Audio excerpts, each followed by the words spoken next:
Hi, I'm Ashley.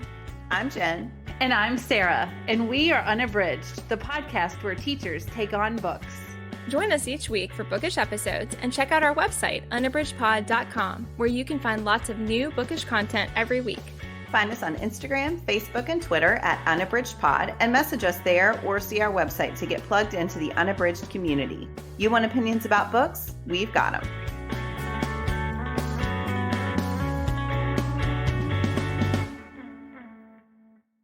Hey, and welcome to Unabridged. This is episode 214. Today is our January book club, and we are discussing Fredrik Backman's Anxious People. Before we get started today, I just wanted to mention that we partner with Libro FM. We all three separately use Libro FM. We absolutely love them. We are all members of the ALC program. So if you are a big time reader and you have not checked that out, they have an amazing program. We have more information on our website about it at unabridgedpod.com/partners. And you can click on the link there to find out more about the ALC program. But the other thing that we wanted to share with you is that if you join Libro FM and want to do the monthly subscription, which is where you get an audiobook a month, if you use our code Unabridged, then you can get 2 books your first month when you join. So we just wanted to let you know about that. There's also a link on our website for that. And again, that's unabridgedpod.com/partners. And up at the top is the link if you want to join and have a membership with them. And that'll give you that 2-for-1 deal for your first month. And then if you scroll a little further down on that page, that's where there's more information about the ALC program. And again, if you have not checked that out, it is a really phenomenal program with great access to a lot of audiobooks that are just now coming out, and they are offering those to get them into people's ears so that people have a chance to hear these great books that are new releases. Before we get started with our book club discussion today, we are going to share our bookish check-in like we do every week. Sara, what are you reading?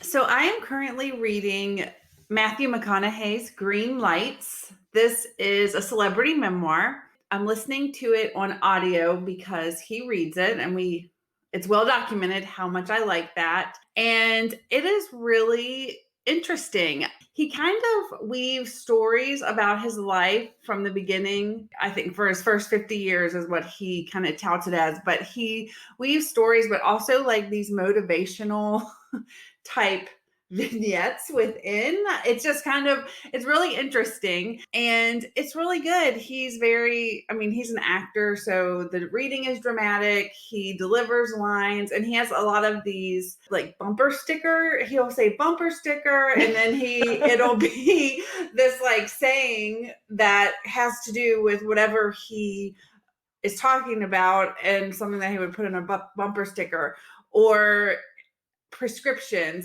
or some, I don't know. And he will have like a quote that is supposed to be poignant. And so it's different, but I like it. And I especially the motivational portions are a little off-putting at times, but I really like the stories that he tells and learning about how he grew up. And then of course I like celebrity gossip and the genre of celebrity, like voyeurism. So I enjoy some of the stuff he talks about. I read about, in People or Us Weekly, and then he tells the actual story, and I really like that. So it's really good. It's different than I expected, but it's good. So that is Matthew McConaughey's Green Lights. That one is definitely on my TBR. I really want to read it. I really don't think that I would enjoy it as much if I weren't listening, because he brings a lot to the table when it comes to the reading of his words. Yeah, that makes sense. Nice. Yeah, that sounds really interesting. I don't know a lot about him, but I do really like the movies I've seen of his. And I believe he has a sleep story. I listen to those on the call map some, and I feel like he has one on there. He has a great narrative voice. Yeah, his voice is great. And I just always think of car commercials. Yes. He does talk about that, the Lincoln commercials in the book. So. What about you, Jen? What are you reading? This is a reread for me. I am reading Rebecca Mackay's The Great Believers. I read this back, I think in 2018. We talked about it on the podcast some because I absolutely loved it the first time through. And Reid with Tony chose this as her buddy read. And sometimes I opt out on those rereads, but this is one I was eager to revisit. And it is really holding up. So the first time through, I read it all in print. This time through, I've been switching between the print and the audio. The audio is just great. The book has 2 timelines. So one is focusing on a man named Yale in 1985 and 1986. And it is the height of the AIDS crisis in the United States. And Yale and his group of friends are just being decimated by the AIDS crisis. So Yale and his partner, Charlie, know a lot of people who are either sick or have died. It opens during a funeral. And I remember the first time through thinking, this is the most depressing way to open a book that I've ever read. And it is. It definitely has those moments where you're just struck with the horror of what denial did in the United States and what ignorance, because people just weren't talking about it. And so for a long time, gay men were making decisions thinking that they finally had made some progress and could be free and open in society. And then they were just devastated by AIDS. The other storyline is taking place in 2015 in France. And it is focusing on Fiona, who is the sister of the man whose funeral opened the book. So it's, decades later, she has gone to France to find her daughter, her estranged daughter. She's searching for her. She's hired a private detective. She found this really strange little clue that led her to believe she was in France. And so she is staying with one of the men from that community. He's an artist, and he is getting ready to open a show with photos and video of that group of friends in France, just by coincidence. So that's not why she's going to France, but that is happening while she's there. So yeah, it is just the most beautiful, heartbreaking, hopeful, beautiful book. I just am loving it all over again. And I'm so glad I decided to reread it. Yeah, that I absolutely love that book. It's one of my all-time favorites. I would love to reread it. And I think what was so striking to me about it is the way that you get this really up-close examination of something that was a crisis, that was a global crisis, but you're seeing it in a really micro way and what that looks like for the people being impacted in a lot of ways at the epicenter of what was going on. And at least for them, it felt that way to them. And I just thought it was so powerful. Yeah, gosh, such a great book and really memorable. Like, I just feel like the language is gorgeous, and as soon as you were describing it, just a lot of the lines from it came back to me. And I think those scenes were just so moving. It's a really powerful book. That is one that has been on my list since I think Ashley talked about it way back when. Yeah, you would love it. Yeah. Yeah. So there's also a subplot. Yale works at a museum, and there's a subplot where it's complicated how it's all related, but there's an older woman who she was in France during and after World War I and knew all of these artists. And she is looking to give this collection of sketches to the museum. And her name is Nora. And she is one of my favorite secondary characters ever. She is so fabulous. She has all these stories, and she's really invested in telling the stories of these artists, these men that she knew. And she makes this explicit comparison between the way that the male population was devastated during World War I and the way that Yale's community, his friends, are being devastated. And yeah, I noticed that the first time. I don't know why. That part I listened to, there's something in the narration there. It's just fabulous. Anyway. Yeah, it's funny it's funny you said that, Jen, because I was thinking that I remember right after I finished that actually is one of the criticisms I saw of the book is people who did not like that subplot. But same for me, I just thought it was part of what made the book so beautiful to me. And so I did, like, after I finished and I was so in love with it, I was surprised to see that. But I know some people felt it kind of dragged, or that it seemed not irrelevant, but kind of irrelevant on the scale of what was significant in the book. But yeah, I loved how all those pieces tied together. I think it's gorgeous. I will say one more thing, and then I'm going to turn it over to Ashley. I saw Rebecca Makkai speak at the National Book Festival, and you can watch that video. And she just talked about how she became interested in this topic And a lot of the research that she did, a lot of the interviews that she did with men in the United States who were living during that time and who had survived. And yeah, her talking about what that process was like to get those stories from those men was just fascinating. And yes, she's an amazing person too. So, okay. I will stop going on and on, but everybody should read this book. Okay. Ashley, what are you reading? I am reading one that has been very long waiting on my TBR, and it's Jonathan Safran Foer's Extremely Loud and Incredibly Close. And the reason I really wanted to read this is because I had several students, one in particular, who this was her most favorite book. She absolutely loved it. She did this phenomenal AP Lit research project on it. And at that time, she had already read it. She was rereading it, did this really critical work. And that was really impactful to me and has stayed with me. And so I just had been wanting to read it. And I finally got a hold of it through the library. And so I have really enjoyed it so far. This is the story of Oscar.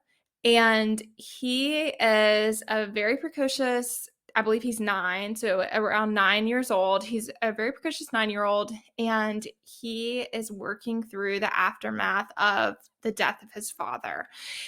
We know in the beginning that his father died on 9/11, and we also know very early on that he was the one who came home first, and that his dad had left a series of messages that Oscar heard but did not share with his family. He transferred them to this like secret phone, and then he is holding this secret that he had heard these messages. And shortly after that, he comes across a couple of things that lead him to believe that there is kind of, he and his dad used to have these like seek and find adventures, and his dad would do those with him, and he comes across a key in an envelope that leads him to believe that there's kind of one more adventure out there connected to his dad. And so he is embarking on this journey to unpack that adventure and to figure out where that key belongs and who it connects to. And that's very much what the story is about. And through that, he's meeting all of these strangers that he's hoping are going to connect him to this secret key. It's just a really powerful story. You have a very close look at Oscar's view of the world and the way that he walks in it. And I think like that is really striking. And then it also is just the story of grief and what grief is like for a child and how isolating that can be, and how that isolation and that loneliness can really fester in someone, and when they're not getting the help they need, and when people aren't asking the right questions to lead them toward, in his case, he needs to get these secrets out that he's holding, and he needs somebody there to be asking him so that he can kind of work through that. And so I think you as the reader are hurting for him as you're seeing that he's carrying this very heavy burden very close to his heart, and that no one around. And he has a great relationship with his grandmother, and there's a whole subplot happening that unveils a lot of her former life that's fascinating and also painful. And so you see all of that, and I think all of that's really beautifully woven together. But even with the connection to his grandma, he still in a lot of ways is very alone, and you're seeing a child who is working his way through that as best he can. So again, that is Jonathan Safran Foer's Extremely Loud and Incredibly Close. That is one of my all-time favorite books. I want to know later who the student was, because I used to teach that book. And so I'm wondering if she had read it with me junior year. Oh, yeah. But yeah, you started talking about the recording and I almost lost it. Yes. I don't know that I have cried so much and so hard through a book before. And yet, again, it has moments of hope. It is so beautiful.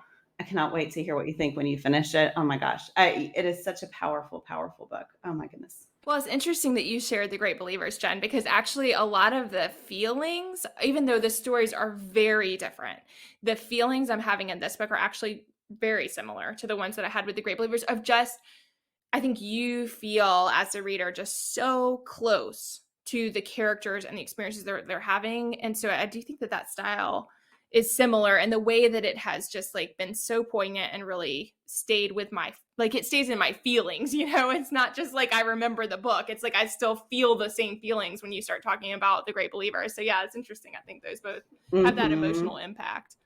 Yeah. Yeah. What a brilliant book. Oh. Well, all right, we're gonna segue right along here. I'm just like, I'm having a moment here. I also feel very strongly about anxious people, which we're going to be discussing today. And so I'm eager to hear what you all thought. This one was a reread for me. It's one that I kind of coerced everyone into doing for book club, even though I knew you both would, want to read a Backman book. I was excited to read this one and discuss this one just because I think when I read it, I wanted the joy of being able to discuss it with other people because I think there's so much to unpack in what happens. But let me start with a synopsis and then we'll dive in. So this is Fredrik Backman's Anxious People, and it centers around a hostage event taking place during an apartment showing shortly before the new year. While the hostage drama only takes place over the period of time of a few hours, we as readers see everything that led up to the unusual series of events, and we see the aftermath once the hostages are released. In the unpacking of these events, Backman shows us how these strangers come to know and understand each other, leading to a very unlikely outcome for the bank robbery gone wrong. So, overall impressions first. Jen, what was your overall impression? I had an interesting journey with this one. So I ended up really, really, really enjoying it. There was a point where I was not loving it. And I think part of that is because my expectations for Backman are sky high, which is never a fair way to go into a book. But I can't help it because I love him so much. And there was a point where we have a Slack where we put comments, and I put this comment that I was like, I don't know how I'm feeling about this one. And then I got to, right after I posted it, I was reading it and I got to this point and I said, I just deleted it because I was enjoying it more, but it took a little longer for me to feel immersed in this one. And that's once I was all in, but it was a little bit of a journey for me to feel immersed quite as much. And that might just be my life. I couldn't read it in big chunks because I had a really busy week and we were dealing with a lot of stuff. So I don't know if that's it, but yeah, I ended up really enjoying it. I marked 8 million quotations.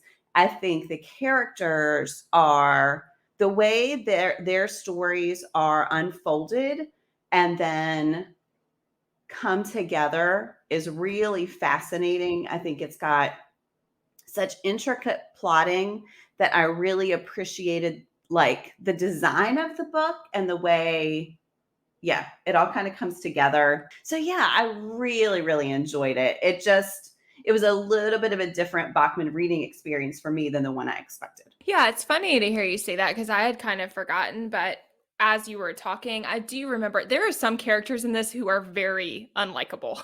And I think that this time that did not impact me because I already knew how all the pieces fit together. I mean, this was definitely one where I wanted to reread immediately when I finished it the first time because so much of what ties together you can't see until the end. And so I wanted to go back knowing everything I knew and then see how it all got there. But I didn't notice it so much this time, but I do remember there was a part, Sara particularly, I'm sure we'll talk about her. There were parts with her that I was just like, totally like, what? Like, because I think that she's unlikable in parts for sure. And some of the other characters are as well. So yeah, I do remember there were parts where I had a pretty strong visceral reaction to like the things that were being said or the ways that the interaction between the characters was happening. So yeah, I can relate to some of that. What about you, Sara? What was your overall impression? So it's so funny to listen to Jen talk. I think this is my favorite Backman I've read. I also like agree. Like, I think it's like the moment in life where I am, because like once we talk about our pairings, I am just like really into reading about different people and how people respond in relationships and looking at that interconnectedness between partners and family members. And I just think that he did a masterful job of portraying all the complications and all the things that everyone struggles with. And I think that his commentary on mental health and how we treat it is just really poignant and really spot on. I mean, and just how living can be difficult, and like that people are struggling and you don't know what is happening behind closed doors. And I just thought all of that was so impactful to me.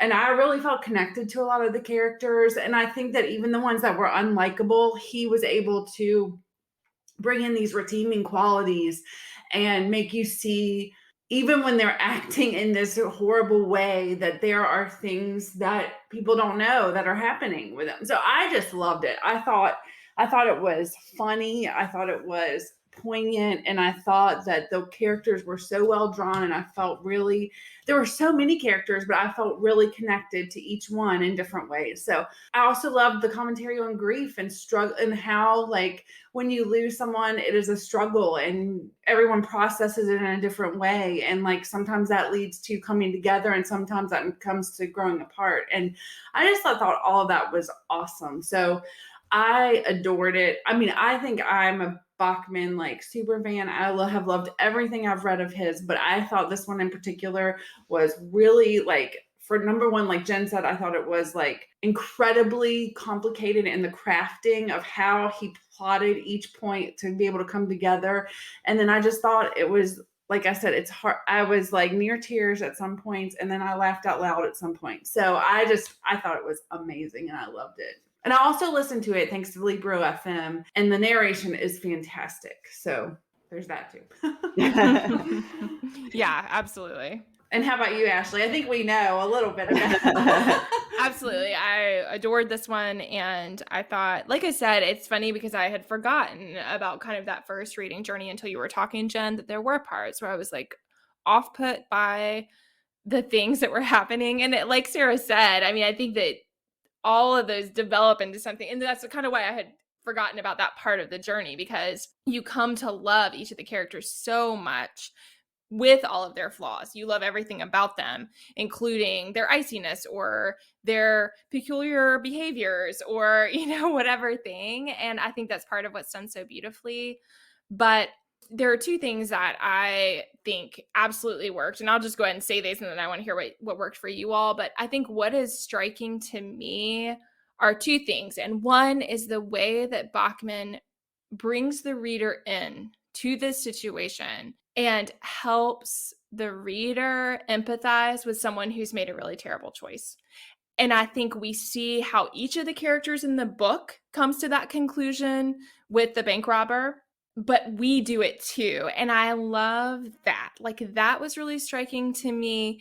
And then the other thing that was really striking to me is the way that people can come together who know nothing about each other and work toward a common cause. And I think that those two things were what really resonated for me. And then, like Sara said, I think all the commentary about mental health, about suicide, about the stigma related to it, about the way that it impacts a whole community and the way that we carry the burdens of it, and the way that we carry the burdens of thinking about it and what it means for each person. I think the way that all of that works out is really amazing too. So yeah, I mean, as I said in the beginning, I feel like I showed my hand, but I wanted to read it as a group because I felt like it's great for discussion. I think there's a lot you can talk about. And for sure, I cried through the first time, cried through the second time, laughed through it. And I think that that's hard to do too, but I felt a lot of the humor. I mean, you mentioned that, Sara. It's just absolutely hilarious. I mean, laugh out loud funny in a lot of parts. I mean, everything about Leonard and his character Yes. is just absolutely hilarious, but also, social commentary about what we value in society and why, and what people will do to affect that. And I think all of that's just so fascinating. So yeah. So those were some things that worked for me. What's something that worked for you, Sara? So when I was talking about how I felt overall about the book, I think the treatment of grief is something that really stood out to me. And especially Estelle and her, that part, I feel already verklempt, so I'm going to try to get through this without tearing up.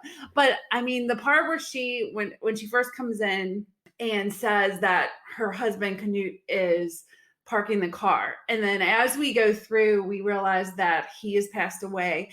And I think also the commentary on loneliness and how a lot of times in our society we don't we don't do a good job of taking care of those who are older, and like just with Estelle's daughter and her kids, and they have their own life, and they're kind of trying to force her out of her home. I just thought all of that was very impactful, and I thought that she was also a character who was funny, like her drinking the wine and getting drunk, but that it's her home. But like, and everybody's like, where does she keep getting this wine? And it's actually her home. And so it's both funny, but so like the fact that she goes to the showing to just be with people. I just thought all of that was so heartbreaking, but hopeful. And the way that she finds a family with the bank robber. I just thought all of that was just really touched my heart. And it made me think a lot about the way that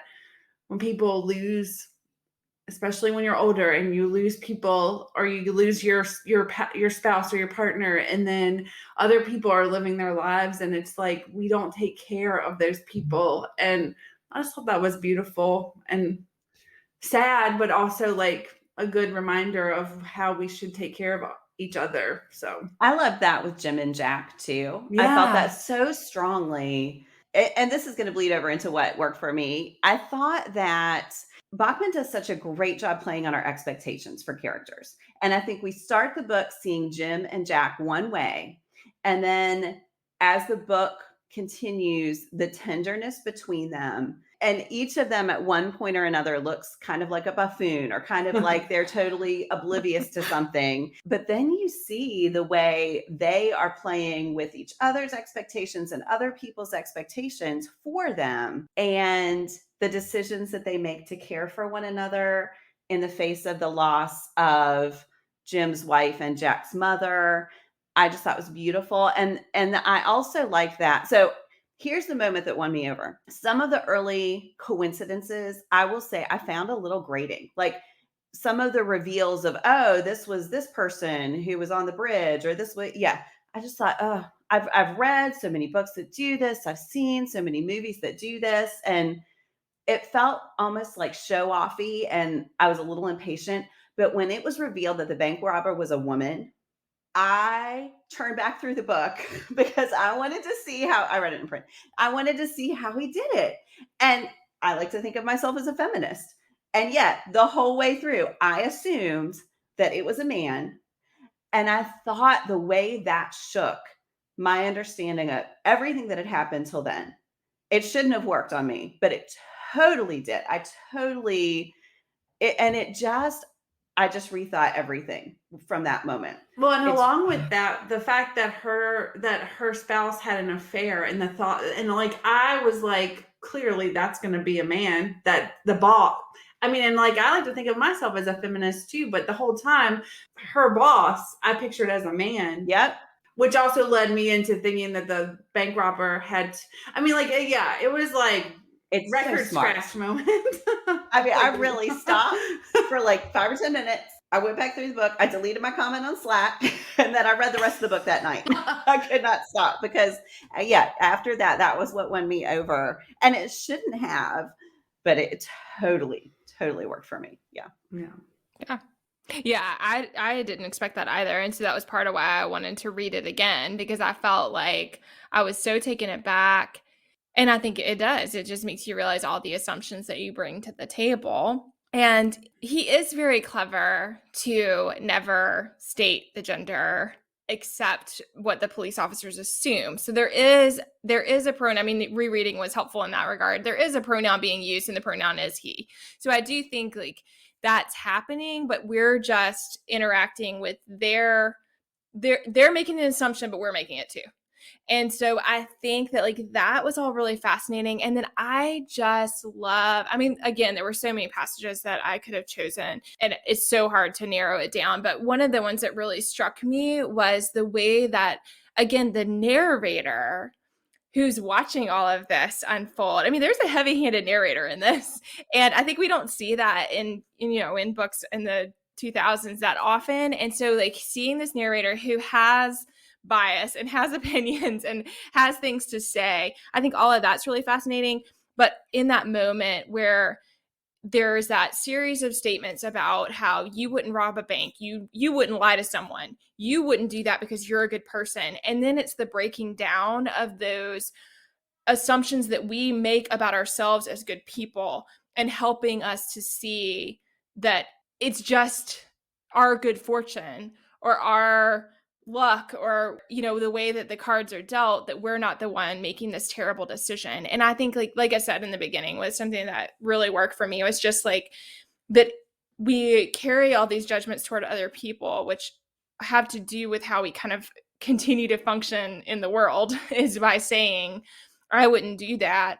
And part of that is just so that we can make space for ourselves and be gracious with ourselves. And that's fine. But then it's like remembering that there are all these things that have nothing to do with your own actions that help you have a home, pay your bills, do all these things that would prevent you from having to rob a bank. And I think like that part is just so powerful. It's such a powerful message. And I think when we find out it's a mom who doesn't want to get separated from her children, again, it's like, that's like a core fear that people have, is a separation between a mother and child. And so just that unpacking of like how that can go wrong and how quickly that can happen is unsettling, but also is what evokes the empathy that I think is so powerful in the book. Mm-hmm. Mm-hmm.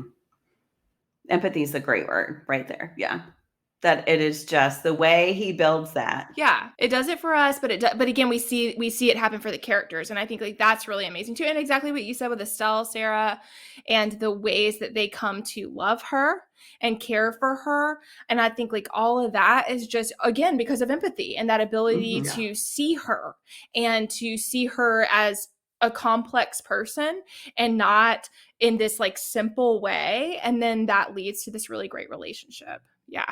That happens with Roger and Annalena too. I went in to the descriptions of their relationship in a very particular way, which again, he is building on the assumptions that he knows we will make. Yep. But that's another one. I just came to love both of them so much, but they are so different from who I thought they were at the beginning. I mean, if you go through every character in that book and look at the course of what we understand about them, and then what we assume about them, and then what we come to understand, every single one, it is a journey. Yeah. And I don't know how. Yeah, it's amazing. I love that part where Annalena was telling Julia when they were in the closet about Roger and the guy in the parking space, and how Julia made the assumptions that we as readers were making about Roger. And then Annalena tells that story, and it's totally like kind of tips you on your head. I really like that too. Yeah. And same when Leonard and Zara are having that conversation, and he talks about how much he's rooting for them and like explains Annalena's motivation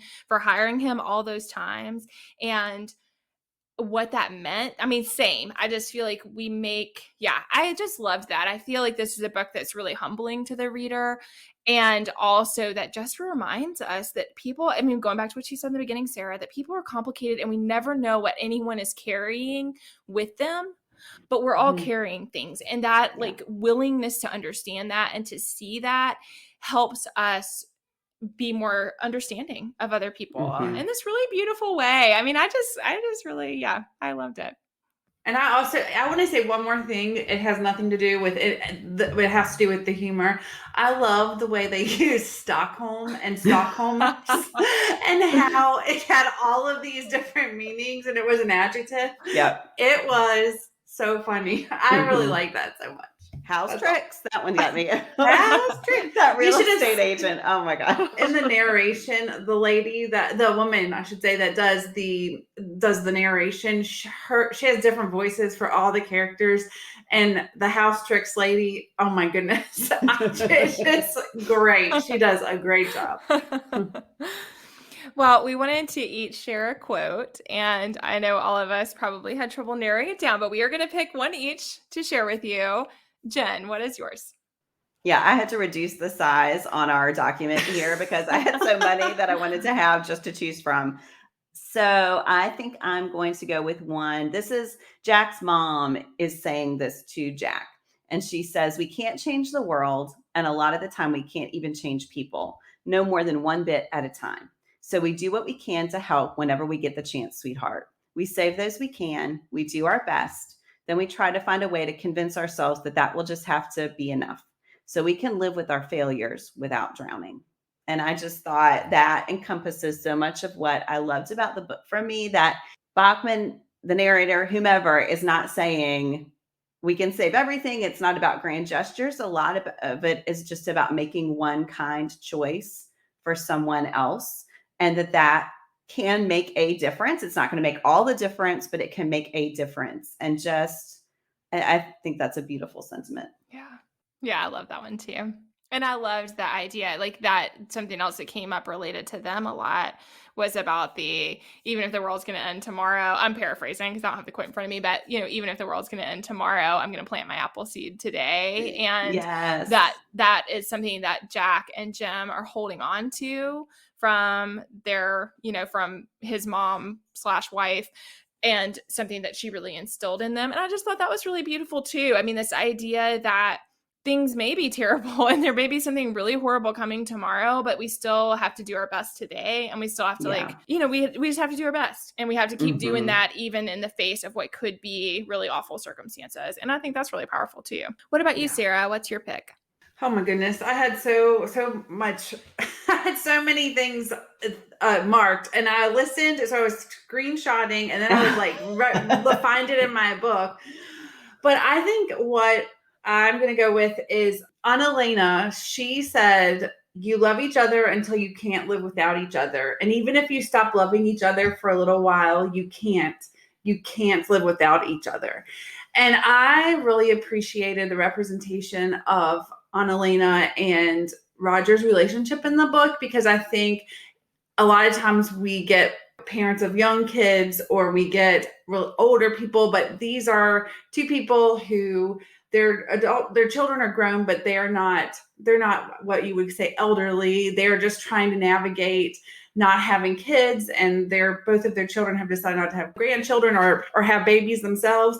So they are trying to navigate life with each other and in retirement, and trying to figure out how they're going to make it. And I really loved when she was kind of giving this advice to Julia and Ro, who are at the beginning of their relationship. And I think a lot of times marriage, people think about it in a way that is before you are in the marriage, you think about it and that this is going to be like a fairy tale. And I think that ever after, yeah. And marriage is hard work. And there are times when you have to just suck it up and push through, because you love each other, but you might not always like each other. And and I just think that Annalena bestowing that knowledge and her experience to Julia was just really impactful. And I love this quote because I think it's a good representation of marriage and how you have to work at it to make it work. Yeah. Yes. I thought, you commented on that too, Jen, earlier about how they turned out to be such different people than what we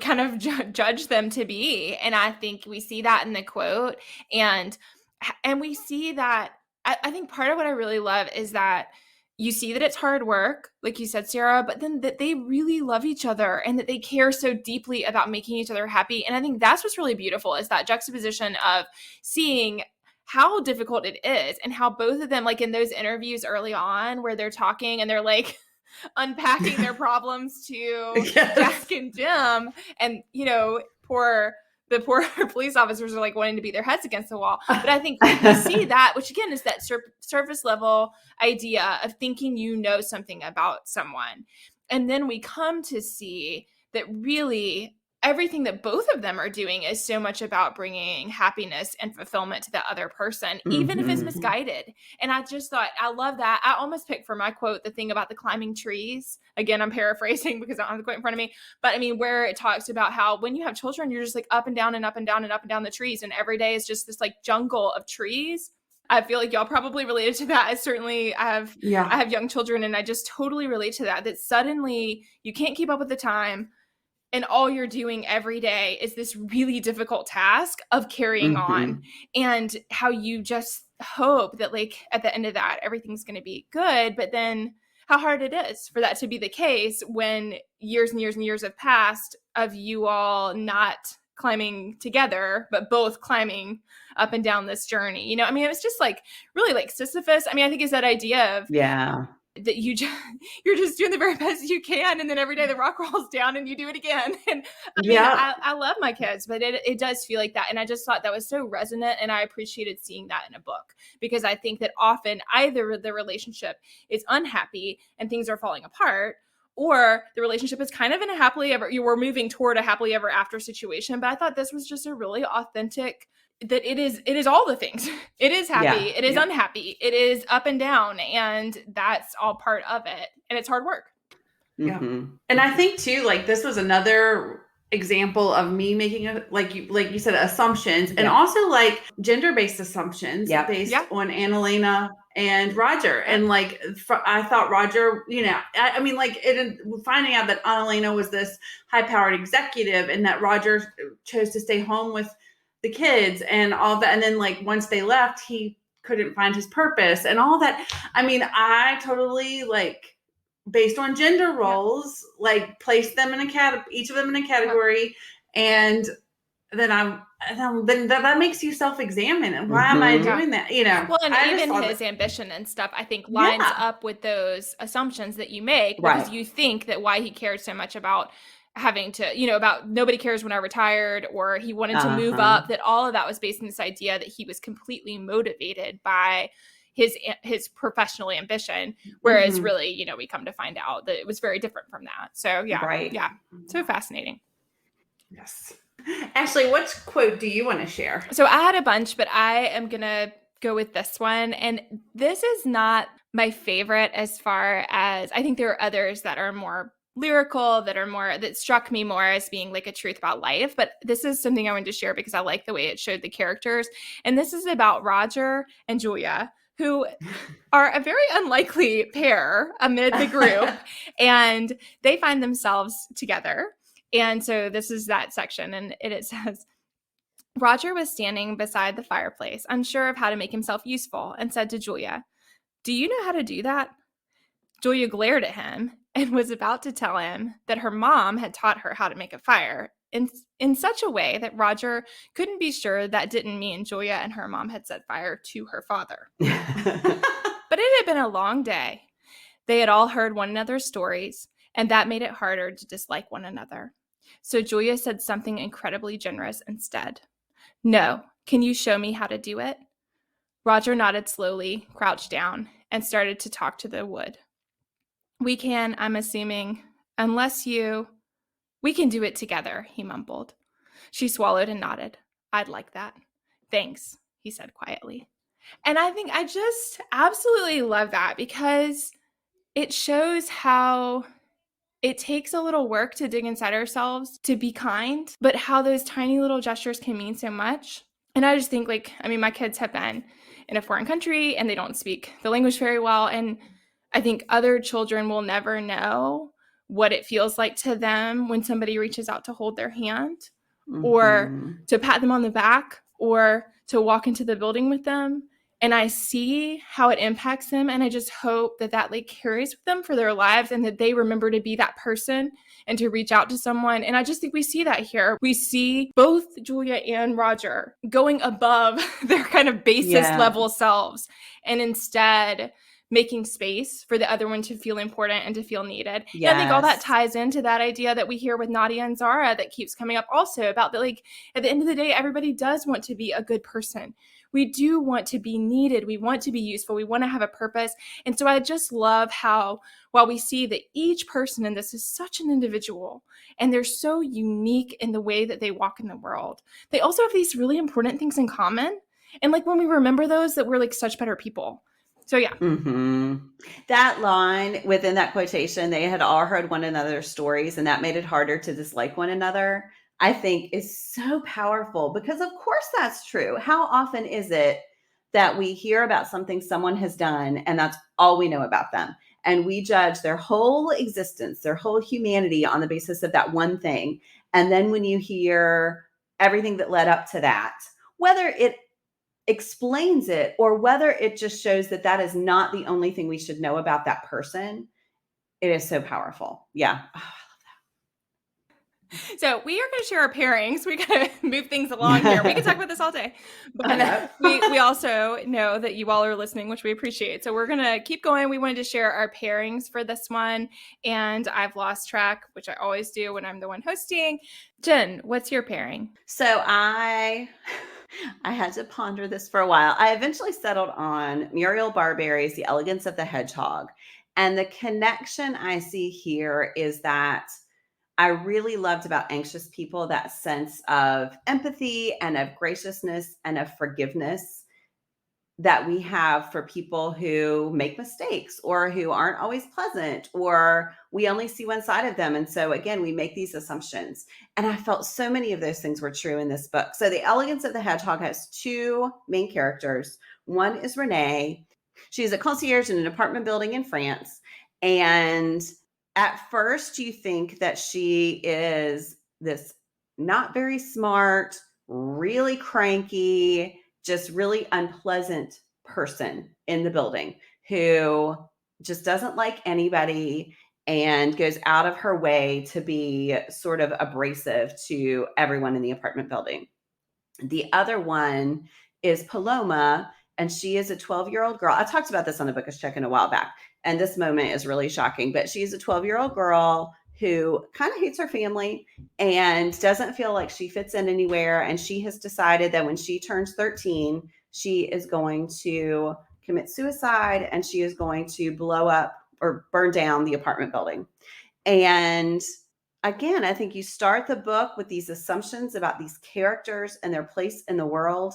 And as their stories develop, you understand who they really are. You understand how they relate to the world.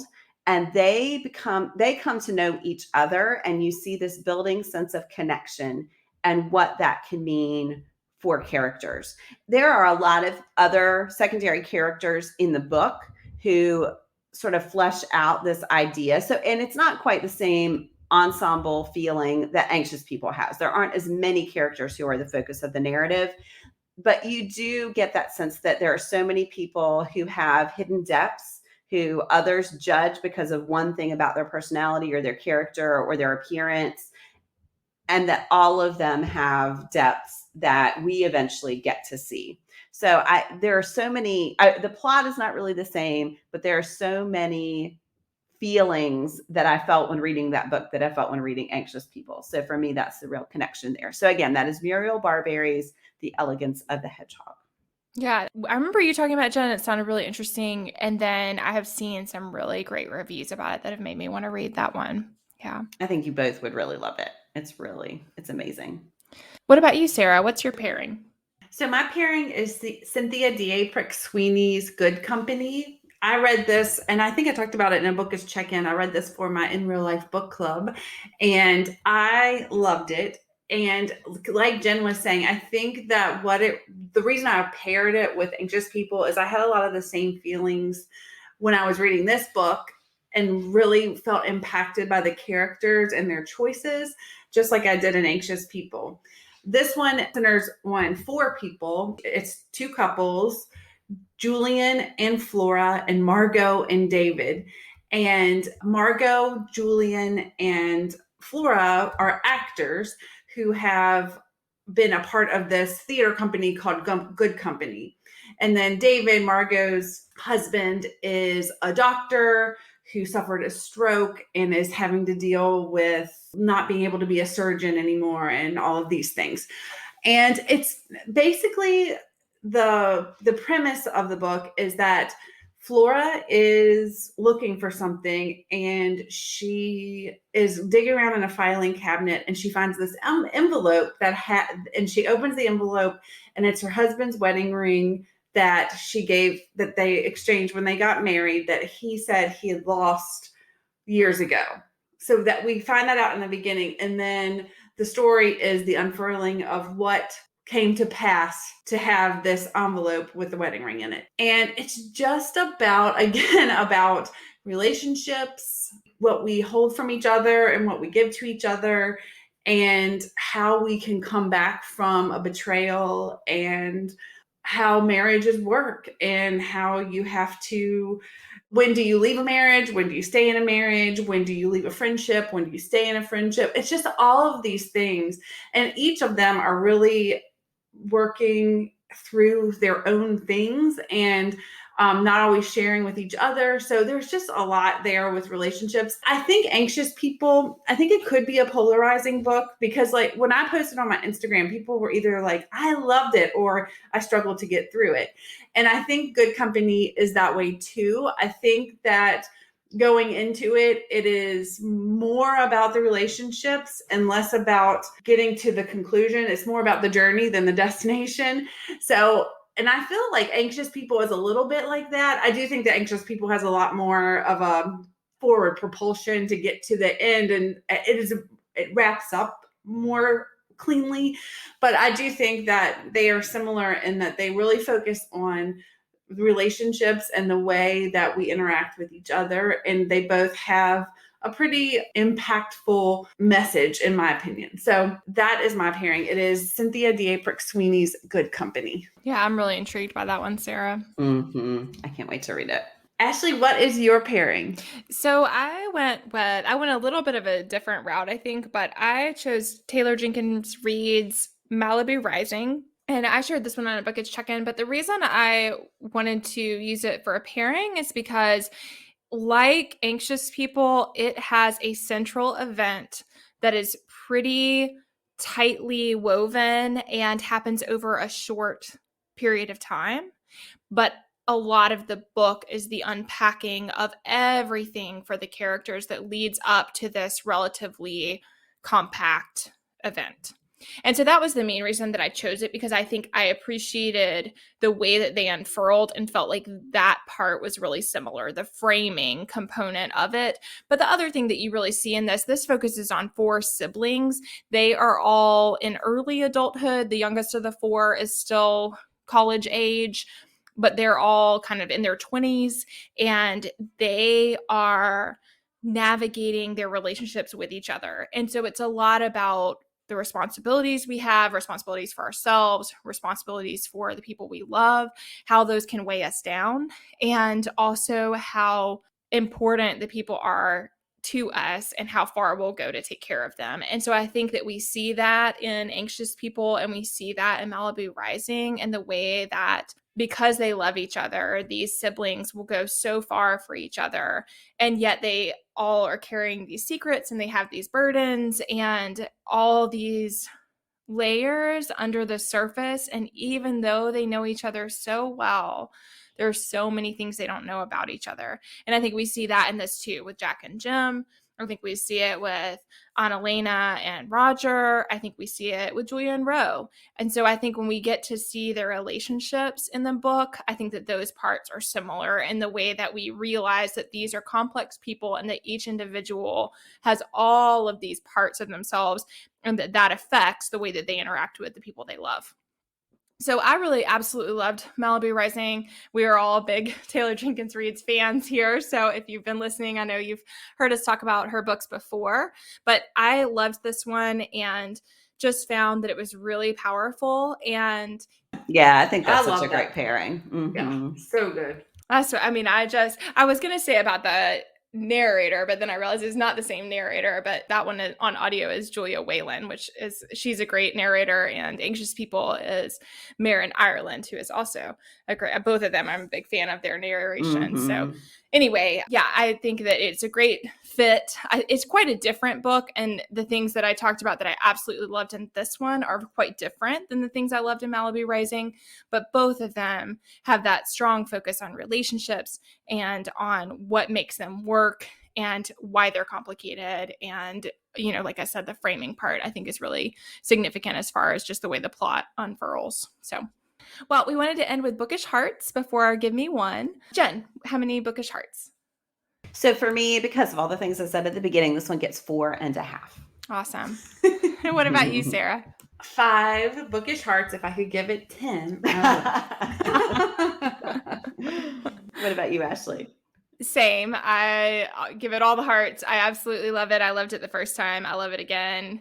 And I'm thankful that I don't have to rank Backman's books in order because that would be very difficult for me. But I did really love it. And, for all the reasons I shared. So we wanted to end, since it is January, with a non-bookish related goal. So Sara, what's one for you? Oh, there are so many.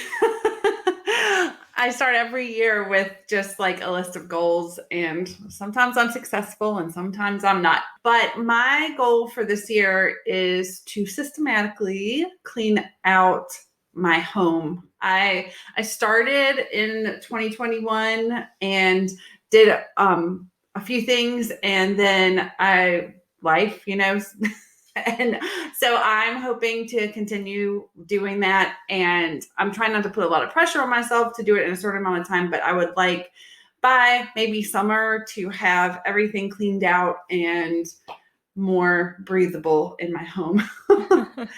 That's a good one. What about you, Jen?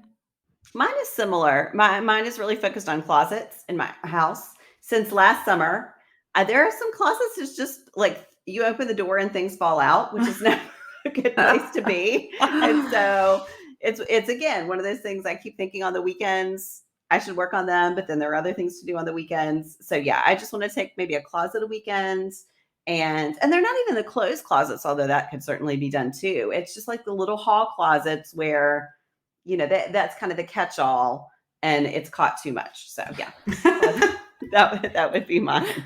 How about you, Ashley? So one that I would like to do is right before, longtime listeners know this, but right before, as quarantine was happening and everything was shutting down in 2020, I had signed up for a half marathon.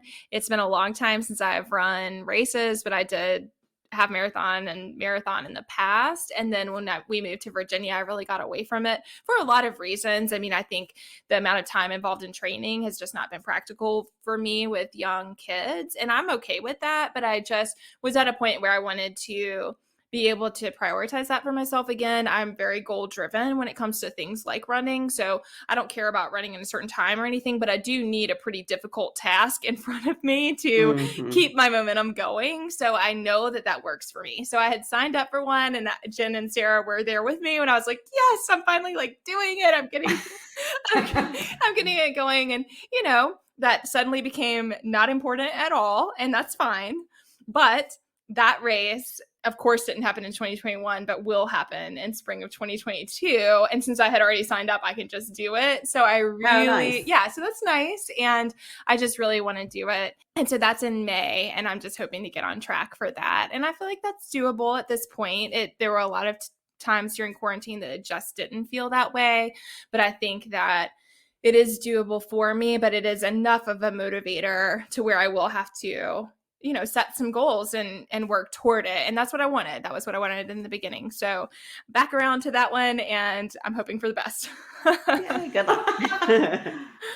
Well, thank you all so much for joining us today. We have enjoyed discussing this on Instagram with the bookish community we have there. And we are excited. If you didn't join us for that discussion, but you have things to share for anxious people, please let us know. We always love hearing what you thought about the book. So you can tell us on socials, you can email us, you can DM us at Unabridged Pod, any of that. But we love to hear what you thought about the book club book. And also be sure to join us for the Give Me One on Monday and let us know what your non-bookish related goal is, what one of them is for you this year. Thanks so much for listening. Do you have comments or opinions about what you heard today? We'd love to hear them. You can find us on Instagram, Facebook, and Twitter at Unabridged Pod, or on the web at unabridgedpod.com for ways to support us. To get more involved, you can sign up for our newsletter, join a buddy read, or become an ambassador. Thanks for listening to Unabridged.